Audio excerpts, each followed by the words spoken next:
السلام عليكم، ازيكم يا حبايبي عاملين ايه؟ ان شاء الله هنعمل النهارده الصابون البلدي من الزيت المستعمل بقشر ليمون ويوسفندي وبرتقان من غير دقيق وبرغوة عالية. ان شاء الله هتجربوه هيعجبكم باذن الله.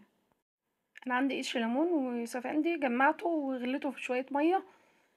ده كده كوبايتين، بس سيبته يبرد، يعني بنسيبه يبرد شوية عشان ما يبقاش سخن. احنا هنستعمل هنا حاجة بلاستيك عشان الصودا بتتفاعل مع اي حاجة تانية. معايا هنا ربع كيلو صودا او طاس نضيفه هنا، ولو عندنا اي حاجة خشب نقلب بيها. واحنا بنقلب كده اذكر الله وصلى على سيدنا محمد صلى الله عليه وسلم. نبعد عن البخار اللي خارج من الصودا عشان ده غلط علينا، ويستحسن نلبس كمامة او اي حاجة.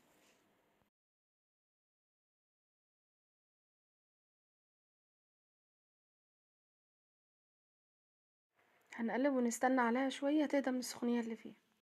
هنضيف الزيت ده انا مصفيه كويس من اي شوائب او اي بواقي اكل. انا ضفت هنا 5 كوبايات. حبايبي فضلا ما تنسوش لايك واشتراك في القناة وتفعيل زر الجرس.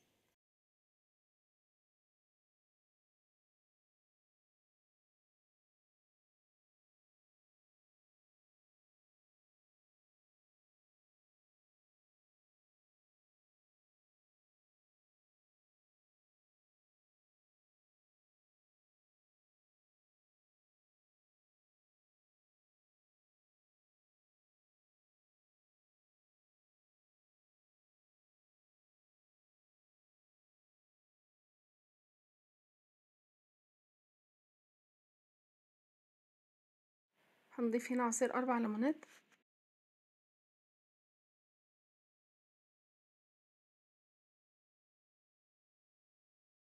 هنقلب شوية وبعدين نضيف 3 معالق كبار ملح.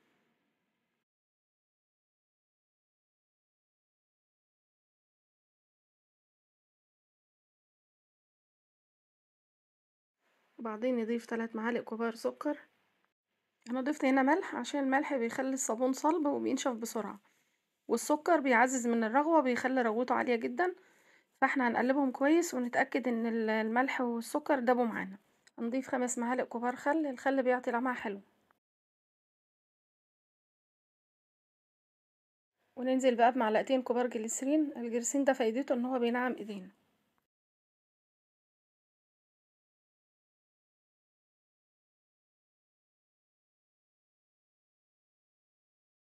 هنقلب شوية وبعدين ننزل بكيس برسيل جل عشان برضو يزود الرغوة تبقى عالية.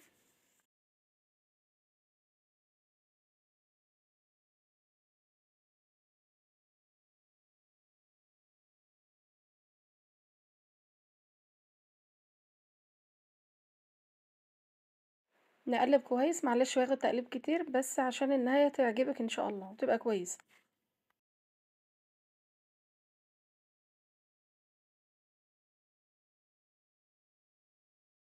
انا هنزل هنا بكوباية مسحوق عادي، مسحوق اطباق عادي.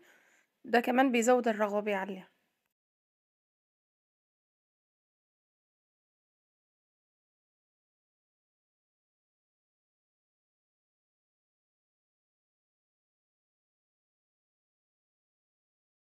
البولة كده ضيقة فمش عارفة اخد حريتي في التقليب، هنقل جزء منها في بولة تانية.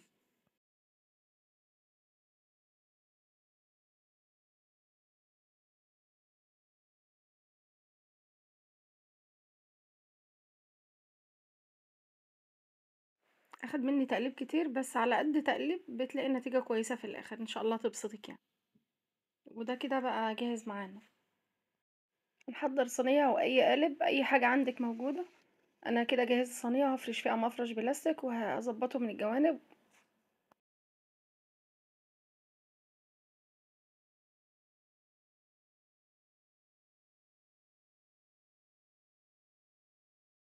هنزل بخليط الصابون في الصينية.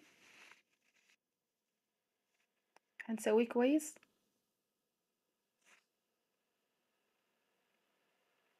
نفرده في الصينية بحيث ان هو يبقى متساوي.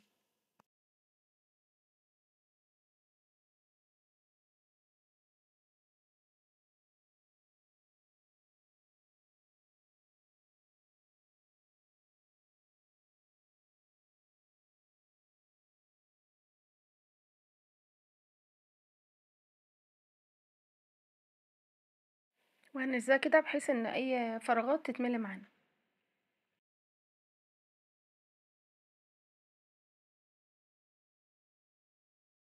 في مكان فيه هوا ده مش عايز شمس.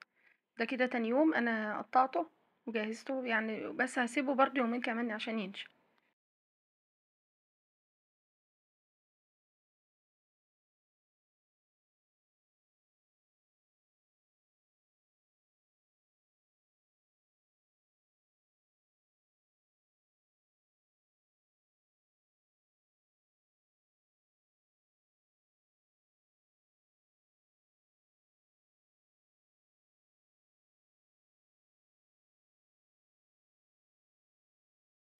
ودي كده النتيجة النهائية، جرّبوه إن شاء الله هيعجبكم وربنا يحسن ما بين إيديكم.